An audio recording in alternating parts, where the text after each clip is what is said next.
اعوذ باللہ من الشیطان الرجیم، بسم اللہ الرحمن الرحیم۔ خلاصہ پارہ نمبر 1۔ قرآن کریم کی سب سے پہلی سورہ مبارکہ سورۃ الفاتحہ ہے۔ اس کے معنی ہے افتتاح کرنے والی، آغاز کرنے والی۔ یہ سورہ مبارکہ مکہ میں نازل ہوئی۔ جامعیت کے لحاظ سے یہ پورے قرآن مجید کا دیباچہ اور خلاصہ ہے۔ ابتدائی 3 آیات میں انسان کو اللہ تعالیٰ کا تعارف کرایا گیا کہ وہ رب العالمین ہونے کی حیثیت سے اپنی ہر مخلوق کی حاجات اور ضرورتوں کو پورا فرماتا ہے، بار بار رحم کرتے ہوئے درگزر فرماتا ہے، روز جزا کا مالک ہے۔ اگلی آیات نے بندوں کو دعا مانگنے کا طریقہ ہی نہیں بتایا بلکہ الفاظ دعا بھی خود متعین فرما دیے، یعنی ایاک نعبد و ایاک نستعین، کہ مدد کرنے اور معبود ہونے کے وہی لائق ہے۔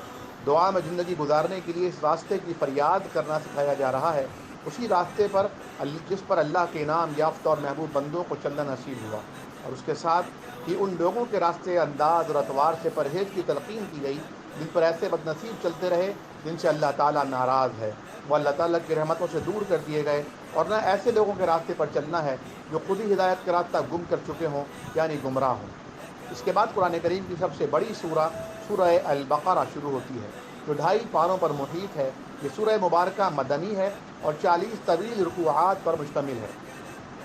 آغاز میں ہی قرآن پاک کو کتاب ہدایت فرما کر ہدایت کے طالب کے لیے شکوک و شبہات سے پاک رہنے اور پرہیزگار بننے کی شرط عائد کی گئی، اور ان کی علامات میں سر فہرست غیب پر ایمان لانا، نمازوں کا قائم کرنا، اللہ کی راہ میں خرچ کرنا، وحی پر ایمان رکھنا، اور اسی طرح اس بات پر بھی ایمان لانا ضروری قرار دیا گیا گزشتہ رسولوں پر بھی وحی نازل ہوئی ہے۔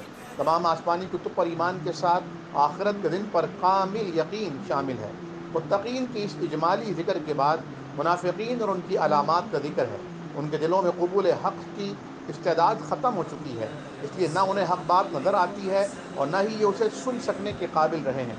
اگرچہ یہ خود دھوکے کا شکار ہیں، لیکن اپنے تئیں سمجھتے ہیں کہ ہم معاذ اللہ تعالیٰ اور مومنوں کو دھوکہ دے رہے ہیں۔ پھر ان کے دلوں کے روگ یعنی نفاق کا ذکر کرتے ہوئے بتایا جا رہا ہے کہ اس نفسیات کی وجہ سے فتنہ و فساد پھیلانے کے باوجود یہ دعویٰ کرتے ہیں کہ ہم تو اصلاح کرنے والے لوگ ہیں۔ تیسرے اور چوتھے رکوع میں اللہ رب العالمین نے مچھر کی مثال دیتے ہوئے ہدایت قبول کرنے اور ہدایت سے محروم لوگوں کی نفسیات بیان کی ہے کہ جن لوگوں کے دلوں میں خیر اور بھلائی ہوتی ہے وہ حق کو اپنے رب کی طرف سے ہونے کی وجہ سے قبول کرتے ہیں، جبکہ کفر اور عصیان میں مبتلا دوسرا گروہ غور کرنے اور ماننے کے بجائے اس پر اعتراض شروع کر دیتا ہے۔ رشتوں اور نعتوں کو اللہ تعالیٰ کا حکم اور انہیں توڑنے والوں کو زمین میں فساد پھیلانے اور خسارہ پانے والا قرار دیا گیا ہے۔ ابو الانبیاء سیدنا آدم علیہ السلام کی تخلیق اور خلیفۃ الارض بنانے کے موقع پر ملائکہ کے مکالمے کو بیان کیا گیا ہے۔ پھر علم کے ذریعے آدم علیہ السلام کی ملائکہ پر برتری اور مسجود ملائکہ بنائے جانے کا ذکر جمیل ہے۔ اس موقع پر انکار اور نافرمانی اور تکبر کی کوکھ سے جنم لینے والے شیطان کا کردار سامنے آتا ہے، جو اپنی ازلی عداوت کے باعث سیدنا آدم علیہ السلام اور اماں حوا علیہ السلام کو جنت میں رہنے نہیں دیتا۔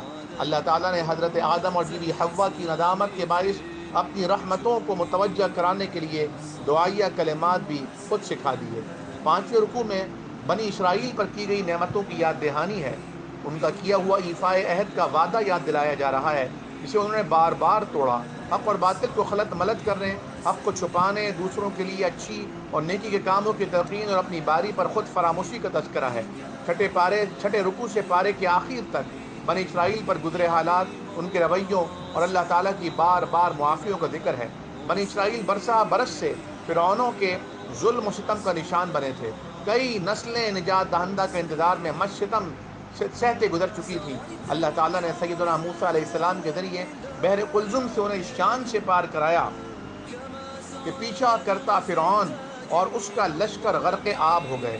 اب جب سیدنا موسیٰ علیہ السلام 40 راتوں کے لیے کوہ طور پر گئے کہ اللہ تعالیٰ سے احکامات حاصل کریں، پیچھے قوم نے سونے اور چاندی کو پگھلا کر اپنی پوجا پاٹ کے لیے بچڑا بنا ڈالا۔ اس کے بعد بادلوں کے سائے، من و سلوہ کی نعمتوں کا ذکر ہے۔ اگلی آیات میں یہود سے لیے گئے وعدے اور میثاق کا ذکر کیا گیا ہے۔